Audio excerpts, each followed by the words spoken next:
Hi friends, இன்றைக்கி பார்த்தீங்கன்னா ஒரு கைப்பிடி அளவு பாசிப்பருப்பு எடுத்துருக்குறோம். இது எதுக்குன்னு பார்த்தீங்கன்னா இந்த மணத்தக்காளி கீரை கடையல் தான். இந்த கீரையை வந்து நல்லா மாடி தோட்டத்தில் கிடச்சது. ஒரு கட்டு கீரை இருக்கும். இதை நல்லா பறிச்சுட்டு கழுவி அலசி வச்சுருக்கோம். இதுக்கு தேவையான இந்த கீரை கடையலுக்கு தேவையான எல்லோரும் பொரியல் பண்ணுவாங்க, கூட்டு பண்ணுவாங்க. மணத்தக்காளி கீரையில் கடையல் எப்படி பண்ணுறதுன்னு ஒரு சிலருக்கு தெரிஞ்சிருக்கலாம், தெரியாமையே இருந்திருக்கலாம். அதுக்காக தான் நான் இந்த வீடியோ போடுறேன்.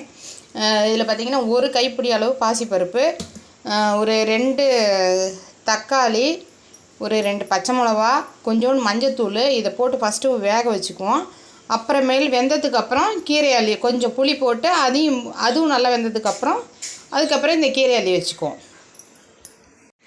இப்போ பார்த்திங்கன்னா ஒரு குட்டி தக்காளி, குட்டி குட்டியாக 3 தக்காளி அரிஞ்சு வச்சுருக்கோம். ஒரு கைப்பிடி அளவு சின்ன வெங்காயம், அதை இப்படி பாருங்கள் நல்லா தூளாக அப்படி சன்னமாக கட் பண்ணி வச்சுக்குவோம். நெக்ஸ்ட் அந்த கீரை வெந்ததும் காட்டுறேன் உங்களுக்கு கீரை எப்படி வைக்கிறோம். பார்த்திங்கன்னா இந்த பருப்பு நல்லா வெந்துருச்சு. இந்த ஸ்டேஜில் நம்ம என்ன செய்ய போகிறோம்னா பாருங்கள், நல்லா கதன்னு வெந்துருச்சு. இந்த ஸ்டேஜில் இந்த கீரை அள்ளி அதில் வச்சுக்க போகிறோம், மணத்தக்காளி கீரையை.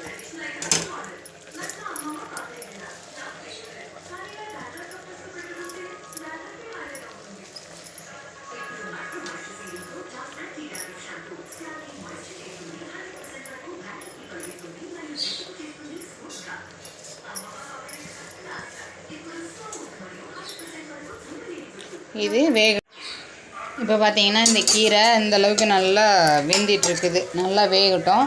அதுக்குள்ளே நம்ம இந்தாண்ட ஒரு கடாயை வச்சு தாளிப்பு போட்டுக்கலாம். அந்த வதக்க வேண்டியதெல்லாம் வதக்கிக்கலாம். இப்போ ஒரு கடாயை வச்சிட்டோம். இதில் கொஞ்சம் எண்ணெய் ஊற்றிக்கலாம். தேவையான அளவு எண்ணெய் ஊற்றிக்கிங்க. இதுக்கு பார்த்திங்கன்னா ஒரு குட்டி தக்காளி, ஒரு 3 தக்காளி நல்லா இந்த மாதிரி சாக் பண்ணி நல்லா ஃபைனாக சாக் பண்ணி வச்சுருக்கோம். அந்த மாதிரி சேர்த்துக்குங்க. இந்த ஆனியனும் பாருங்கள் நல்லா இந்த அளவுக்கு நல்லா பொடிசாக சாக் பண்ணி வச்சுருக்கோம். இதுக்கு ஒரு 4-5 பல்லு பூண்டு தட்டி வச்சுருக்குறோம். ஒரு 10 வரமிளகாய் வந்து காஞ்ச மிளகாய் எடுத்து வச்சுருக்குறோம். இதுக்கு தேவையானது இதுதான்.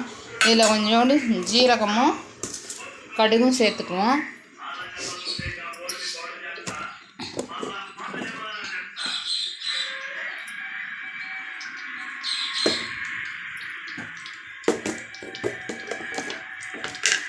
எண்ணெய் காஞ்சிடுச்சு. இந்த ஸ்டேஜில் ஒரு 1/4 டீஸ்பூன் அளவு கடுகு சேர்த்துக்கலாம். கடுகு உளுந்து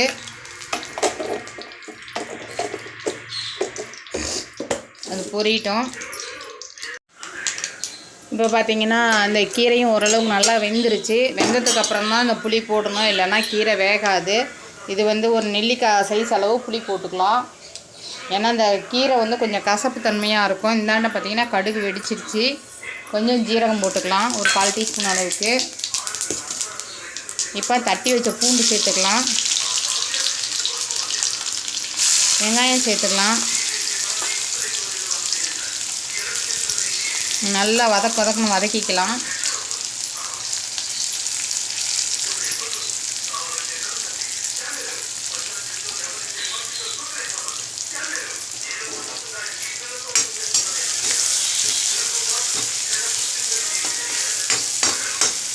வதங்கிட்ட அதுக்குள்ளே மிளகாய் கிள்ளி அதில் போட்டுக்கலாம். இதில் வந்து இந்த புளியை போட்டாச்சு.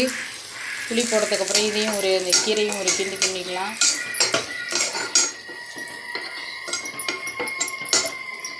கிண்டியாச்சு. இந்த கீரை நல்லா வேகட்டும். அதுக்குள்ளே இந்த வெங்காயம் நல்லா பூண்டும் வதக்கணும், வதக்கிக்கலாம். இந்த ஸ்டேஜில் இந்த மிளகாயும் கொட்டி நல்லா வதக்கணும், வதக்கிக்கலாம். இவங்க நல்லா வதங்கட்டும்.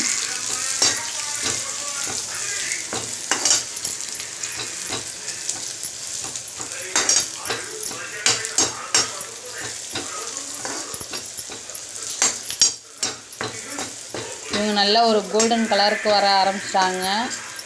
ரொம்ப வதக்கக்கூடாது, ஒரு மாதிரி இதாக இருக்கும். இந்த மாதிரி லைட் ப்ரௌன் கலர் வர அளவுக்கு இருந்தால் போதும். இந்த ஸ்டேஜில் நம்ம இந்த தக்காளியை வந்து இதில் ஆட் பண்ணிக்குவோம். இதுக்கு தேவையான அளவு கொஞ்சமாக உப்பு சேர்த்துக்கலாம்.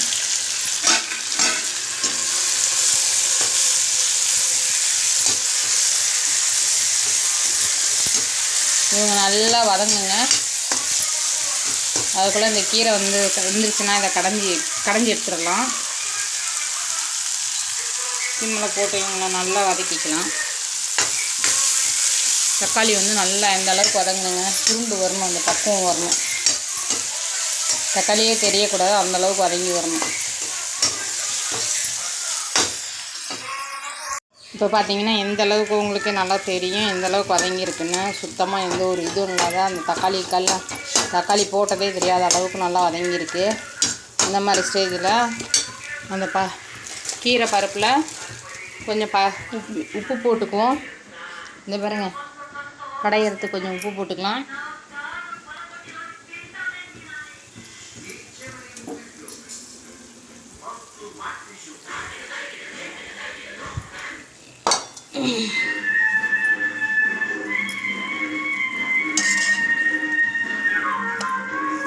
இதையும் எடுத்து போட்டு